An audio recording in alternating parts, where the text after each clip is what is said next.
नमस्कार,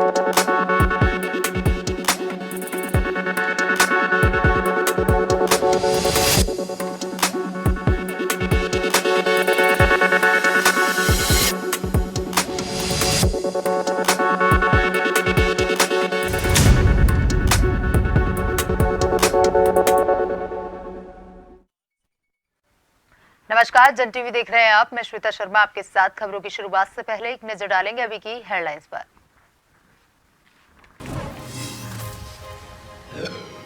अहमदाबाद में 20 करोड़ का एमओयू, 50 से ज्यादा उद्योग समूहों के साथ हुआ करार। धामी ने कहा उत्तराखंड में 6000 एकड़ में निवेश के लिए तैयार। गुजरात सीएम से की मुलाकात।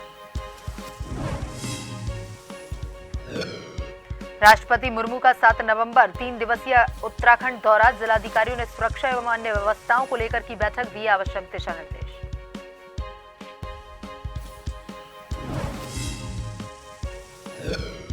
उद्यान घोटाले में रानीखेत विधायक प्रमोद नेनवाल का नाम। हाईकोर्ट के आदेश के बाद सीबीआई करेगी मामले की जांच। मंत्री जोशी ने कहा दोषी पर होगी कार्रवाई। उत्तराखंड में शिक्षक संगठन ने लोकसभा चुनाव के बहिष्कार का किया ऐलान। मांगों को लेकर दिए आश्वासन नहीं हुए पूरे। 6 नवंबर को शिक्षा निदेशालय में तालाबंदी का ऐलान।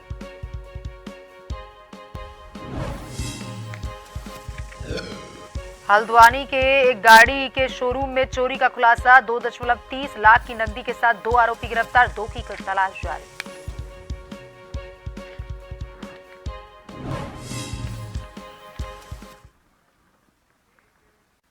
और अब खबरें विस्तार से। उत्तराखंड में आगामी 8 से 9 दिसंबर को होने वाले ग्लोबल इन्वेस्टर समिट हेतु अहमदाबाद में आयोजित रोड शो में मुख्यमंत्री पुष्कर सिंह धामी की उपस्थिति में 50 से ज्यादा उद्योग समूहों के साथ 20,000 करोड़ के एमओयू किए गए, जिसमें शीतल ग्रुप और company, Amul Barmora tiles, Gujarat Ambuja, MKC infrastructure limited शामिल हैं। मुख्यमंत्री ने कहा कि उत्तराखंड में निवेश के लिए अपार संभावनाएं हैं। राज्य में 6000 एकड़ का लैंड बैंक बनाया गया है। वहीं कैबिनेट मंत्री प्रेमचंद अग्रवाल ने कहा कि उद्योगों की स्थापना के लिए उत्तराखंड में शांतिपूर्ण वातावरण है।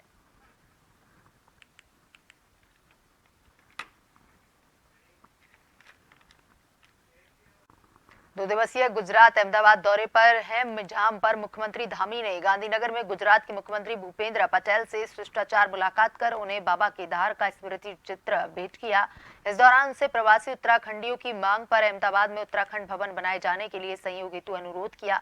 साथ ही दोनों राज्यों में गतिमान विभिन्न विकास कार्यों पर चर्चा कर उन्हें देवभूमि भ्रमण हेतु आमंत्रित किया।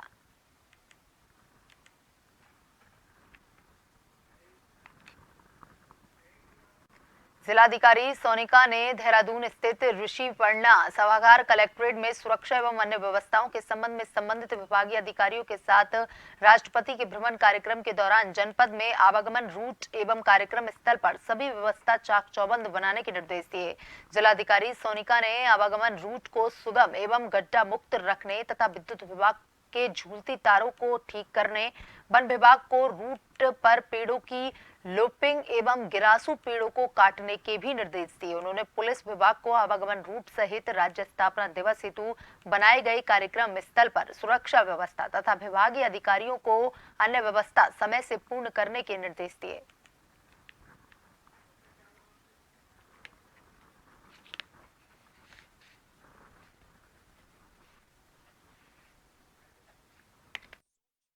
ड्रिल रहती है, हमारा प्रोटोकॉल की जो नॉर्म्स होते हैं उनके अनुसार हम लोग व्यवस्था करते हैं। जहाँ आगमन है, जहाँ पे रात्रि विश्राम की व्यवस्था हुई है, सारी हमने हमारी टीम बुला ली थी और सबको ब्रीफ कर दिया और हम तैयारियों में लग गए। राज्य और केंद्र सरकार द्वारा चलाई जा रही योजनाओं को जन जन तक पहुंचाने के लिए बीजेपी द्वारा सभी जिला मुख्यालयों में पत्रकार श्रृंखला का आयोजन किया जा रहा है। प्रदेश मीडिया प्रभारी मनबीर सिंह चौहान ने कहा कि राज्य और केंद्र सरकार द्वारा जो योजनाएं चलाई जा रही हैं, उसका सीधा लाभ जनता को मिले, इसके लिए प्रदेश सरकार काम कर रही है। इसी क्रम में अब सोशल मीडिया के पदाधिकारियों को जिम्मेदारियां सौंपी गई हैं। वह ब्लॉक और ग्राम स्तर पर जाकर पत्रकार श्रृंखला वार्ता का आयोजन करें। इसको लेकर सभी सोशल मीडिया प्रभारी और पदाधिकारियों को जिम्मेदारी सौंपी गई है।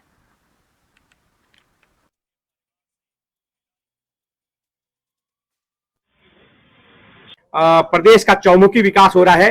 उसको लेकर के हमारे भारतीय जनता पार्टी मीडिया विभाग के द्वारा सभी जनपद मुख्यालयों पर पत्रकार श्रृंखला का आयोजन किया गया है, जिसमें हम अपने प्रदेश सरकार की जो हमारी महत्वाकांक्षी योजनाएं हैं, हमारे केंद्र सरकार की जो महत्वाकांक्षी योजनाएं हैं, उनको जन जन तक पहुंचाने के लिए पत्रकार वार्ताएं करेंगे। साथ ही हमारे जिलों में हमारे जो मीडिया की टीम है, सोशल मीडिया की टीम है, आईटी की टीम है, उसकी भी इसके साथ एक बैठक करने वाले हैं कि आगे हम किस तरह से इसको मंडल स्तर तक, गांव-गांव, बूथ स्तर तक केंद्र और प्रदेश सरकार की योजना लेंगे, इसकी एक योजना बनाई गई है।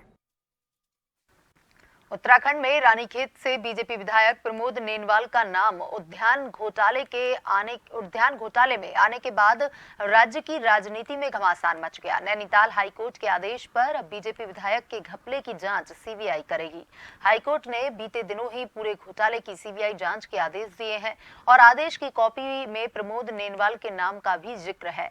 घोटाले में विधायक प्रमोद नेनवाल का नाम आने पर उत्तराखंड में सियासत गर्मा गई है। वहीं इस पूरे प्रकरण को लेकर कैबिनेट मंत्री गणेश जोशी ने प्रतिक्रिया देते हुए कहा कि इस पूरे मामले की जांच में जो भी दोषी पाया जाएगा उसके खिलाफ कार्रवाई की जाएगी, चाहे कितना भी बड़ा व्यक्ति क्यों ना हो।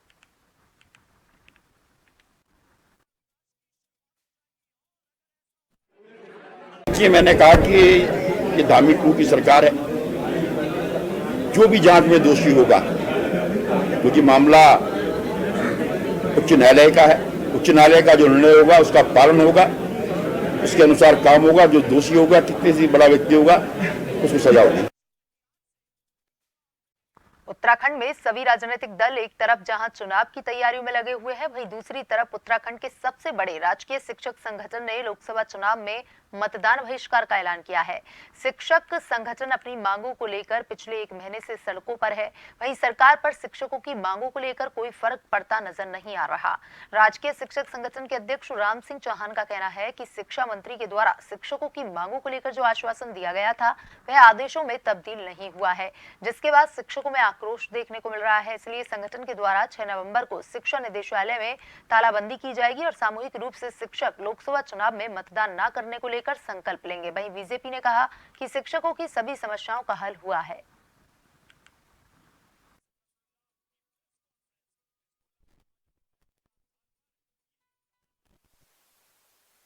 एक महीना हमारे एक क्रमबद्ध जो आंदोलन था, जो शांतिपूर्वक आंदोलन था, जिसमें हमने न सरकार का विरोध किया था, न शासन का, न सरकार का।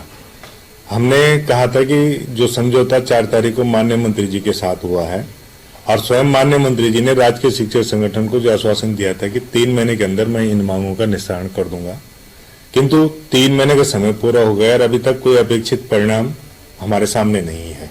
कि राज्य जो आंदोलनकारी राज्य के रूप में होता था, खासतौर पर सरकारी कर्मचारी जिस प्रकार से हमेशा आंदोलन की राह पे होते थे, मैं कह सकता हूं कि पिछला पुष्कर सिंह जी का कार्यकाल हो या अभी का कार्यकाल हो, हर कर्मचारी को अधिकार है अपनी मांगों को रखने का।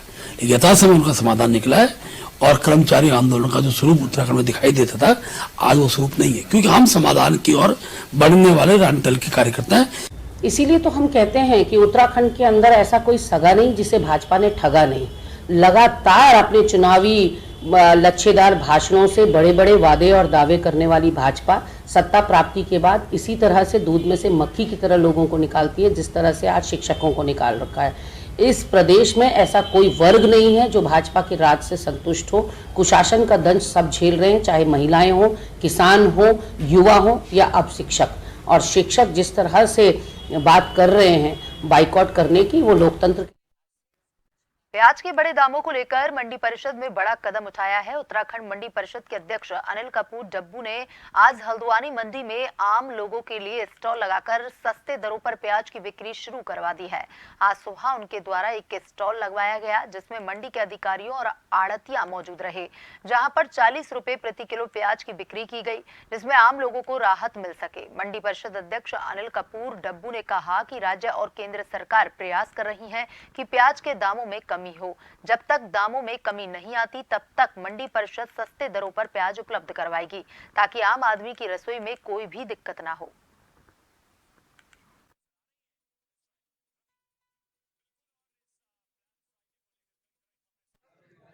जैसी मुझे जानकारी मिलेगी किसी न किसी कारण से प्याज बहुत महंगा आम उपभोक्ताओं को मिलता है। मैंने कल व्यापारियों से अनुरोध किया, मंडी समिति के अपने अधिकारियों से मैंने कहा कि व्यापारियों से बात कर और आम जनता को अब क्या कारण है प्याज की पूरे देश में महंगाई के इस पर तो केंद्र सरकार चिंता कर रही होगी, लेकिन चूंकि उत्तराखंड मंडी परिषद मेरे नियंत्रण में है और मुझे लगा कि मुझे कुछ पहल करनी चाहिए और इसलिए मैंने कहा कि प्रत्येक परिवार को 1 से 1.5 किलो 2 किलो जो उसकी आवश्यकता है, राशनिंग करने के लिए नहीं, एक सस्ते दरों पर प्याज उपलब्ध कराया। उसमें यहाँ के व्यापारियों ने बहुत ज़्यादा सहयोग किया। मैं यहाँ के व्यापारियों को धन्यवाद देता हूँ कि उन्होंने आम गरीब आदमी की चिंता करी। जिलाधिकारी सोनिका की अध्यक्षता में ऋषिपर्णा सभागार कलेक्ट्रेट परिसर में दीपावली पर्व 2023 के अवसर पर आतिशबाजियों के लाइसेंस निर्गत करने के संबंध में व्यापारी मंडल के प्रतिनिधि मंडल और संबंधित विभागीय अधिकारियों के साथ बैठक हुई। जिलाधिकारी ने निर्देश दिए कि लाइसेंस निर्गत करते समय सुरक्षा के दृष्टिगत मानकों का पूर्ण परिपालन करवाने और संबंधित विभागों के अधिकारियों को सुरक्षा के दृष्टिगत अपने विभाग से संबंधित व्यवस्था बनाने के निर्देश दिए। उन्होंने मुख्य अग्निशमन अधिकारी को निर्देशित किया कि फायर सुरक्षा के दृष्टिगत बताए जाने वाली सभी जानकारी के पंपलेट बनाकर संबंधित पटलों को उपलब्ध करवाएंगे और संबंधित पटल लाइसेंस के साथ पंपलेट भी अनिवार्य रूप से देना सुनिश्चित करेंगे।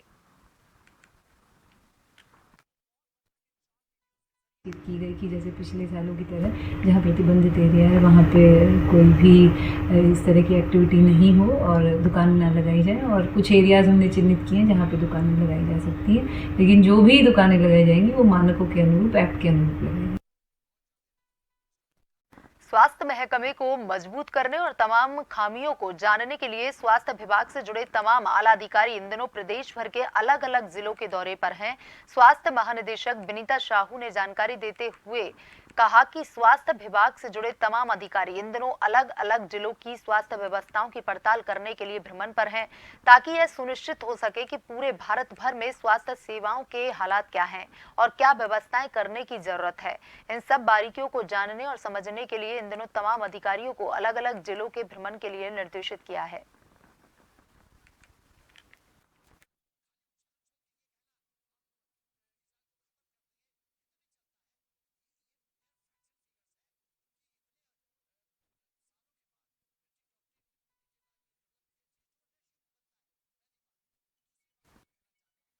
के निर्देशानुसार हम सभी अधिकारी अलग अलग जिले में गए हैं। पिछले दिनों मैंने पौड़ी जिले का भ्रमण किया और ये बहुत अच्छी पहल है। इससे हमें ग्राउंड लेवल पर जाकर रियलिटी पता चलती है और उनकी ज़रूरतों को हम समझते हैं, उसी हिसाब से यहाँ पर से हमारी प्लानिंग में मदद करती हैं। अभी मेरे पौड़ी जनपद में कुछ ब्लॉक छूटे हुए हैं जिसमें मैं शीघ्र ही जा। राजधानी देहरादून को देश भर के सबसे स्वच्छ टॉप 50 शहरों की सूची में लाने के लिए नगर निगम लगातार प्रयास कर रहा है और इसी क्रम में देहरादून शहर में कई ऐसे स्थान चिन्हित किए गए हैं जहां नए शौचालय बनाए जाएंगे। नगर आयुक्त मंजूज गोयल ने जानकारी देते हुए बताया कि लगभग 8 से 10 ऐसे स्थान चिन्हित किए गए हैं जहां नए शौचालय बनाए जाएंगे। यह निर्माण जनता को सहूलियत देने के साथ साथ सफाई व्यवस्था को और भी बेहतर करने में मददगार साबित होगा।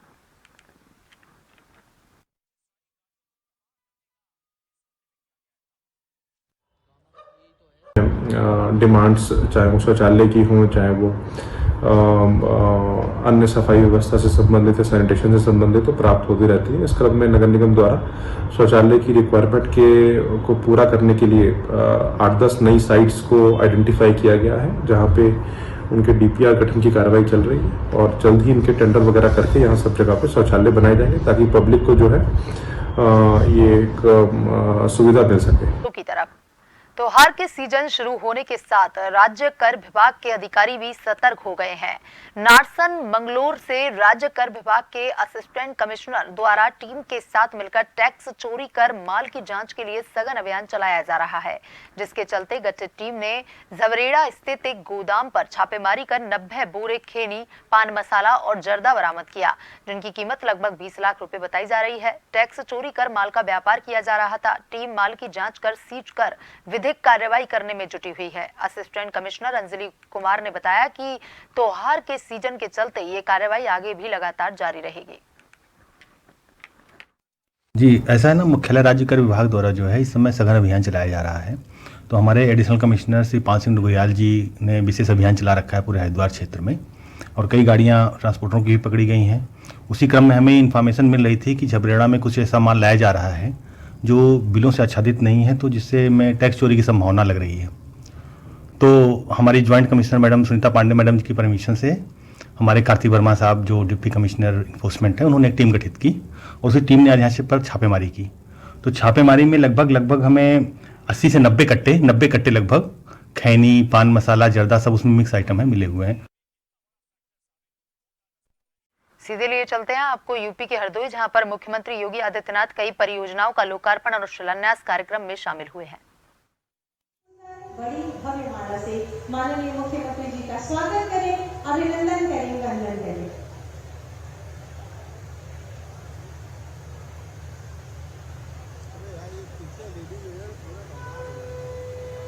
स्वागत, अभिनंदन, वंदन माननीय इस सुंदर भव्य माला के द्वारा आपका जनपद हरदोई में बहुत बहुत स्वागत है, अभिनंदन है, वंदन है। जय श्री राम, जय जय श्री राम। बहुत बहुत धन्यवाद, आभार माननीय। मैं अनुरोध करूंगी माननीय श्री अजीत सिंह बब्बर जी से, माननीय जिलाध्यक्ष भारतीय जनता पार्टी के अपने उद्बोधन से हमें अनुग्रहित करें। बहुत बहुत धन्यवाद माननीय संचालक महोदय। भारत माता की। गोरखपीठाधीश्वर उत्तर प्रदेश के सम्माननीय मुख्यमंत्री पूज्य योगी आदित्यनाथ जी, जिनके कुशल और प्रभावी नेतृत्व में उत्तर प्रदेश का सर्वांगीण विकास हो रहा है, उनका हरदोई की इस पावन धरा पर हृदय की गहराइयों से स्वागत करता हूँ, अभिनंदन करता हूँ। यह वो जिला है महाराज जी जहाँ पर भगवान श्री हरि विष्णु जी ने 2 बार अवतार लिया था, एक भगवान नरसिंह के रूप में और दूसरा भगवान वामन के रूप में। पहले इसको हरिद्वार कहा जाता था, जो धीरे धीरे अब हरदोई हो गया है। महाराज जी यहाँ जनपद सरकार की विभिन्न योजनाओं, आयुष्मान कार्ड, सुकन्या समृद्धि योजना, मिशन शक्ति जैसे सब में अग्रणी भूमिका निभाता रहा है। चाहे महिला शुल्क नियुक्ति हो, एक्सपायर्ड हो, आपने जो महिलाओं के कल्याण के लिए, उनकी सुरक्षा के लिए जो कदम उठाए, उनका मैं हृदय से आपका अभिनंदन करता हूँ, धन्यवाद करता हूँ, मैं स्वागत करता हूँ। हर साल की भांति इस साल भी ग्राम सभा बड़गांव में भगवान रामचंद्र की लीला का मंचन की शुरुआत हो चुकी है। आपको बता दें कि यहाँ पहाड़ों में कड़ाके की ठंड महसूस की जा रही है और ऐसे में राम भक्तों की आस्था भी काफी भारी दिखाई दे रही है। यहाँ हर दिन सैकड़ों की तादाद में राम भक्त भगवान रामचंद्र की लीला को देखने के लिए पहुंच रहे हैं और जय श्री राम की जय जयकार के साथ भगवान रामचंद्र जी की लीला का भरपूर आनंद प्राप्त कर रहे हैं। वहीं स्थानीय ग्रामीणों का कहना है कि हम लोग अपनी ग्राम सभा बड़गांव में रामलीला का मंचन इसलिए करते हैं ताकि पूरे क्षेत्र में सुख समृद्धि बनी रहे।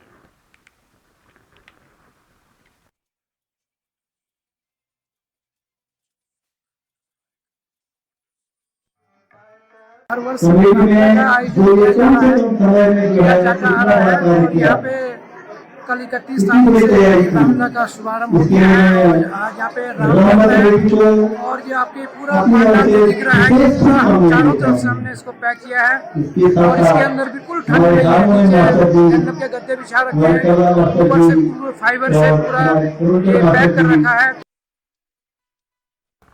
विगत दिनों कांग्रेस छोड़कर भाजपा में आए प्रीत ग्रोवर को उन्हीं के घर के आंगन में अज्ञात व्यक्ति द्वारा एक धमकी भरा पत्र और जिंदा कारतूस छोड़कर जान से मारने की धमकी दी गई और 10 लाख रुपए की रंगदारी की मांग की गई। वहीं इस घटना से क्षेत्र में हड़कंप मच गया था, जिसको लेकर पुलिस भी इस मामले में खोजबीन कर रही थी, जिसको लेकर अब पुलिस एक बदमाश को गिरफ्तार करने में सफलता हासिल की है। बताया जा रहा है कि गदरपुर की एक महिला से इसका विवाह हुआ था, जिससे अनबन होने के कारण उसने इससे तलाक ले लिया।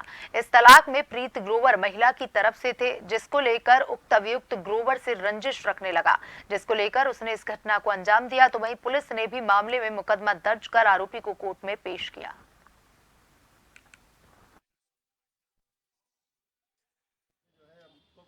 तारीख को यहाँ भाजपा नेता है, उनके घर पे किसी अज्ञात व्यक्ति द्वारा एक पत्र फेंका गया था, धमकी भरा।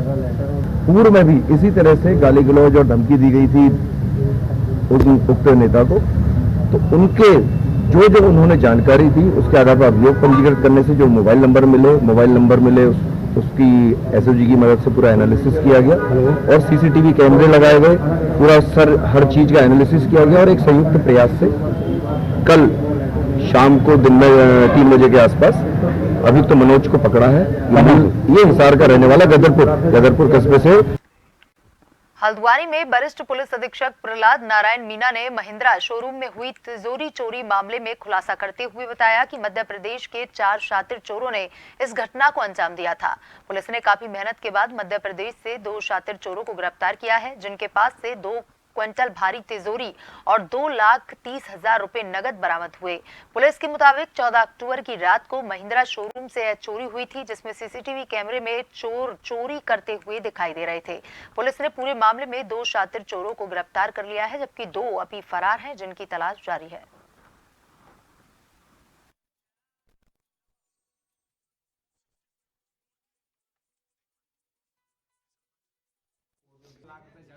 देखिए, जो चोरी हुई थी 14/15 की रात में, उसमें 4 अभियुक्तों के द्वारा एक शोरूम में चोरी की गई और जो शोरूम में जो चोरी थी जो तिजोरी थी उसको ये उठाकर अपने साथ ले गए। हमारी जो टीम है उसने 2 अभियुक्तों की गिरफ्तारी की है और एक गाड़ी जो उन्होंने चोरी में यूज की थी उस गाड़ी की बरामदी की है। इन 2 अभियुक्तों के कब्जे से 2,30,000 रुपये बरामद हुए हैं। बाकी 2 अभियुक्त जो हैं वो अभी गिरफ्तारी तो शेष है और बाकी की जो चोरी की रकम है वो भी उनके कब्जे से बरामद होनी शेष है। सर, कहाँ से पकड़े गए आरोपी? ये दोनों आरोपी जो है मध्य प्रदेश से पकड़े गए। संचार क्रांति के इस युग में अल्मोड़ा के विकास खंड सल क्षेत्र के लोग बदहाल संचार सेवा से जूझ रहे हैं। क्षेत्र के 120 से ज्यादा गांवों में कमजोर संचार नेटवर्क के कारण करीब 1 लाख से ज्यादा की आबादी ग्रामीण परेशान है। बता दें कि क्षेत्र के 2000 से ज्यादा मोबाइल फोन लंबे समय से शोपीस बने हैं, तो इंटरनेट सेवा के साथ ही एक दूसरे से संपर्क भी नहीं हो पा रहा है। इंटरनेट सेवा से बैंक, डाकघर के कामकाज भी प्रभावित हो रहे हैं।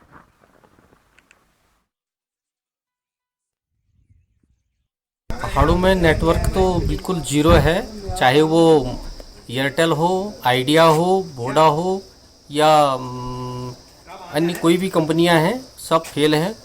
नेटवर्क बिल्कुल आता ही नहीं है, चाहे आप कितनी ऊंचाई पे चले जाओ। और सरकार वैसे बात तो करती है 5G की, यहाँ तो 2G भी नहीं चल रहा। नेटवर्क पूरी तरह से फेल है और जिसकी वजह से काफ़ी परेशानी का सामना करना पड़ता है। दिक्कत का मतलब है, मैं अभी करंट पे एक मैच लगा रहा था, ठीक है, मैच लगा रहा था, उसमें नेटवर्क की प्रॉब्लम की वजह से वो मैच ही नहीं लग पाया जो 2 बजे के बाद चलने वाला है। मैंने लाख कोशिश करी, उसमें नहीं आया। पहले मैं आइडिया यूज़ करता था, यूट्यूब में आइडिया सही आता था, फिर मैंने एयरटेल चेंज किया, एयरटेल में भी प्रॉब्लम आ रही है। अब आप ये लगाओ कि मैं अब कौन सा सिम यूज़ करूँ।